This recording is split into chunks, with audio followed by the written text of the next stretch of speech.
Če se sprašujemo po specifičnih razmerjih med etnologijo in muzeologijo, je seveda to tema, ki je zame izjemno zanimiva in sem ji tudi posvetil največ svojega raziskovalnega dela. Treba je reči, da je to razmerje nekoliko specifično in pravzaprav v slovenskih razmerah zlasti etnologija na tem področju prednjači. Muzeologija se je pravzaprav začela razvijati ravno v tem etnološkem kontekstu.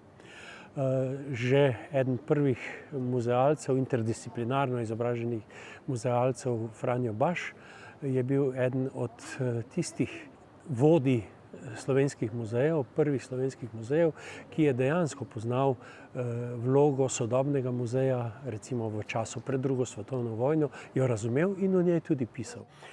Moram reči, da sem se sam kot mlad etnolog začel spraševati o teh novih vlogah muzejev in o tem napisal tudi kar nekaj člankov. Tudi Borut Brumen je v svoji diplomski nalogi razkrival pravzaprav ravno ta bližnja srečanja in komparativne prednosti, ki jih ima etnolog pri razmisleku o tem, kakšen je dober muzej, kakšen je dober sodobni muzej, ki nekaj pomeni tudi v takratnem evropskem muzejskem svetu ali pa celo svetovnem.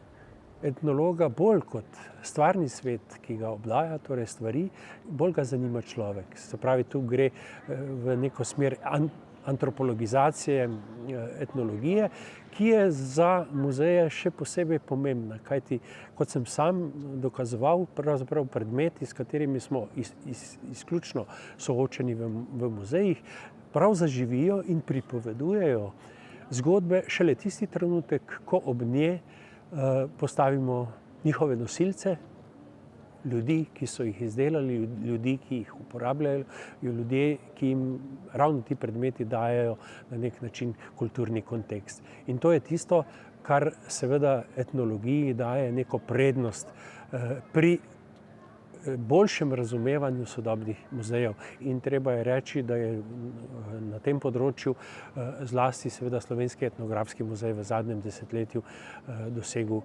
izjemne uspehe, tudi zaradi tega, ker so etnologi ves čas imeli zelo močno osnovo ali pa zelo močno bazo pri spoznavanju muzeoloških trendov sodobnega sveta.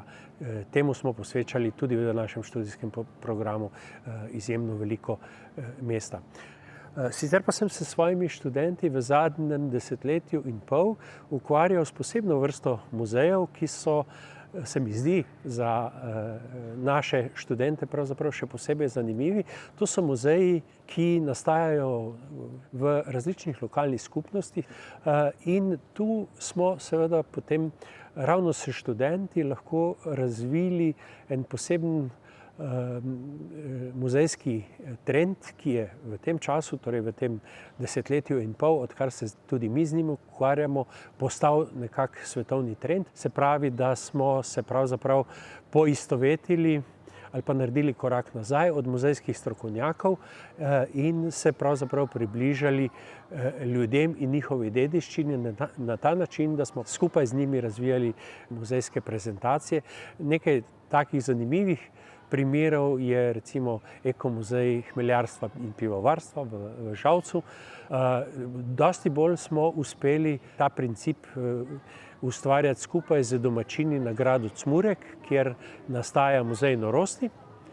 In nazadnje, že 4-5 let pravzaprav skupaj z rudarji, upokojenimi rudarji, ustvarjamo Ekomuzej rudarstva v Hudi jami, kjer se seveda srečujemo še z eno izjemno zanimivo vrsto dediščine, ki tudi v zadnjem času postaja vse bolj vidna.